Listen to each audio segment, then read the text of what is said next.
And you probably noticed I don't feel about that war the way we were told we were supposed to feel about that war, the way we were ordered and instructed by the United States government to feel about that war.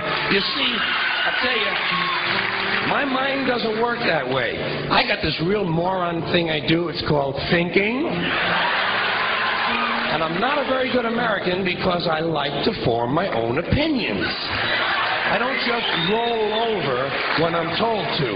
Sad to say, most Americans just roll over on command. Not me. I have certain rules I live by. My first rule, I don't believe anything the government tells me. Nothing.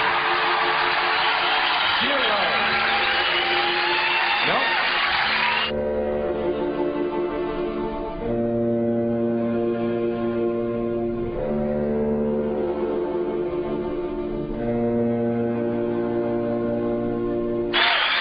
And I don't take very seriously the media or the press in this country, who in the case of the Persian Gulf War were nothing more than unpaid employees of the Department of Defense, and who most of the time function as kind of an unofficial public relations agency for the United States government. So I don't listen to them. I don't really believe in my country. And I got to tell you folks, I don't get all choked up about yellow ribbons and American flags.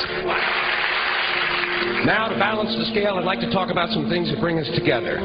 Things that point out our similarities instead of our differences. Because that's all you ever hear about in this country is our differences. That's all the media and the politicians are ever talking about, the things that separate us, things that make us different from one another. That's the way the ruling class operates in any society. They try to divide the rest of the people. They keep the lower and the middle classes fighting with each other so that they, the rich, can run off with all the fucking money. Fairly simple thing, happens to work. You know, anything different, that's what they're going to talk about. Race, religion, ethnic and national background, jobs, income, education, social status, sexuality, anything you can do, keep us fighting with each other so that they can keep going to the bank. You know how I describe the economic and social classes in this country? The upper class keeps all of the money, pays none of the taxes. The middle class pays all of the taxes, does all of the work. The poor are there just to scare the shit out of the middle class. Keep them showing up at those jobs.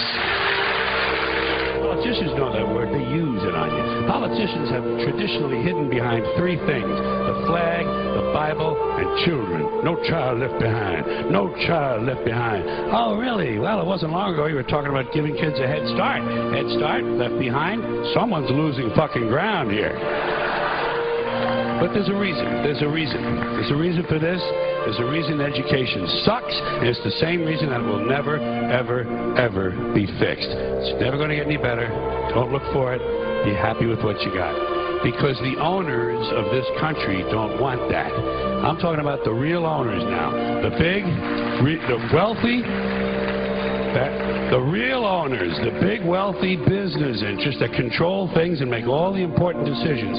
Forget the politicians. They're irrelevant. The politicians are put there to give you the idea that you have freedom of choice.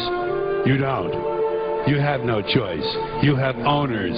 They own you. They own everything. They own all the important land. They own and control the corporations. They've long since bought and paid for the Senate, the Congress, the state houses, the city halls. They got the judges in their back pockets. And they own all the big media news, all the big media companies, so they control just about all of the news and information you get to hear. They got you by the balls.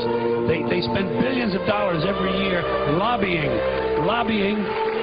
to get what they want. Well, we know what they want. They want more for themselves and less for everybody else. But I'll tell you what they don't want. They don't want a population of citizens capable of critical thinking. They don't want well-informed, well-educated people capable of critical thinking. They're not interested in that. That doesn't help them. That's against their interest. That's right. You know something? They don't want people who are smart enough to sit around the kitchen table and figure out how badly they're getting fucked by a system that threw them overboard 30 fucking years ago. They don't want that.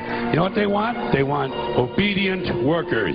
Obedient workers, people who are just smart enough to run the machines and do the paperwork and just dumb enough to passively accept all these increasingly shittier jobs with the lower pay, the longer hours, the reduced benefits, the end of overtime, and the vanishing pension that disappears the minute you go to collect it. And now they're coming for your Social Security money. They want your fucking retirement money. They want it back so they can give it to their criminal friends on Wall Street. And you know something? They'll get it. They'll get it all from you sooner or later because they own this fucking place. It's a big club, and you ain't in it. You and I are not in the big club.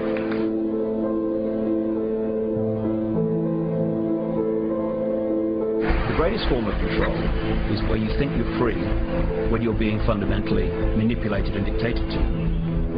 One form of dictatorship is being in a prison cell and you can see the bars and touch them. The other one is sitting in a prison cell but you can't see the bar, you think you're free. What the human race is suffering from is mass hypnosis. We are being hypnotized by people like this. Newsreaders, politicians, teachers, lecturers. We are in a country and in a world that is being run by unbelievably sick people. The chasm between what we're told is going on and what is really going on is absolutely enormous.